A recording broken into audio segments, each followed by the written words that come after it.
everyone. We're here to do some bullet journaling today. And the first thing that we're going to talk about is setting up your bullet journal. This small mini series is called Bullet Journaling 101. Bullet journaling, if you see it on social media or want to search hashtags, you will look for BUJO. That's short for bullet journaling. So if you want to start there for some ideas, that's always a great place to look. Our focus for Bullet Journaling 101 is going to be on goal setting, time management, finances and budget, and involvement.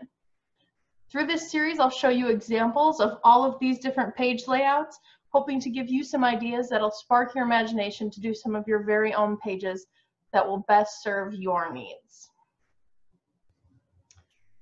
As we go through our bullet journals and focus on goal setting, time management, finances and budgeting, and involvement, you will see a variety of different techniques used. You can see that I do like to outline everything in black, which you do not have to do. You can keep your bullet journal in complete black and white if you'd like, or the grayscale, or you can add color.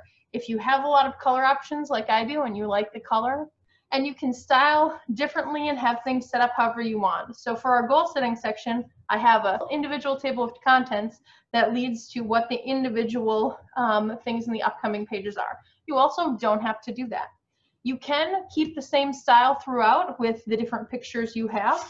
So these first two pages, I have stars going on, and I still have that in my goal setting. And I still have that in my goal setting. However, I added a moon and things like that, but on the next page, you'll see that I have the completely different style for my yearly goals that I have set. There's some flowers, I did a circle design, so you can switch that up as well if you'd like. And then this page, I use a lot of boxing to figure out where I wanted to put things on this page. And one thing that you should note is while I have these drawn out before we start talking and already sketched in there, this is a dotted grid journal, so I am using the dots and counting out space. So for some of these, I will count out how many dots there are to find the center if I would like to do that. So the dotted grid journal works really well for that. And when you're looking at it, your eyes don't get distracted by the dots. You focus on the drawing and what you're attempting to get across. For instance, this one, the gratitude. You can also use multiple pages of a bullet journal if you'd like to do that. So you could have gratitude span out 2 pages if you would like. That's something you can do. And if you'd like, you can do front and back pages where you're using both. As you can see, I skip a page in between because some of my colors, you can't see it as well, but some of my colors bleed through. And I don't really like that on the other side, so I skip a page in between and I only use the right-hand side of my paper, not the back. But you can do that if you'd like. You can change the format. If you want it to go this way when you're looking at it and open it from the side, you can do that as well. It is completely up to you with what your style is and also what you want to do. There's also the Dutch door method where you can cut half of your page in half and then have that flap fold that's only a half fold, and then right on the top, and you have to flip to get to what's under it.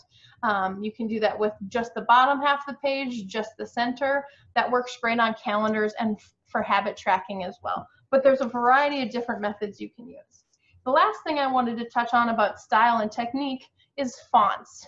Fonts and banners on pages. So as you can see on our 2020 yearly goals, we have some different banners.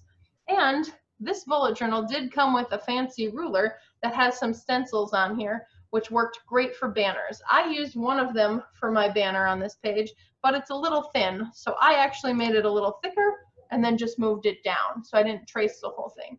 So that's a great way to do it. Pinterest has a lot of great ideas for different banners and different styles if you're looking for that. So besides banners, fonts and illustrations are very important when it comes to a bullet journal. You can add a lot of different doodles and different styles throughout.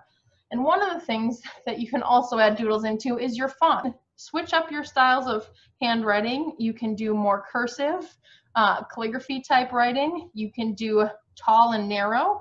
As you can tell in a lot of my bullet journals that we've done in here, I really like the tall, narrow letters. I think that's neat and just looks eye-popping for me. So you'll see that I do that a lot. It's also an easy style for me to do that's not too hard and I don't have to think too much about.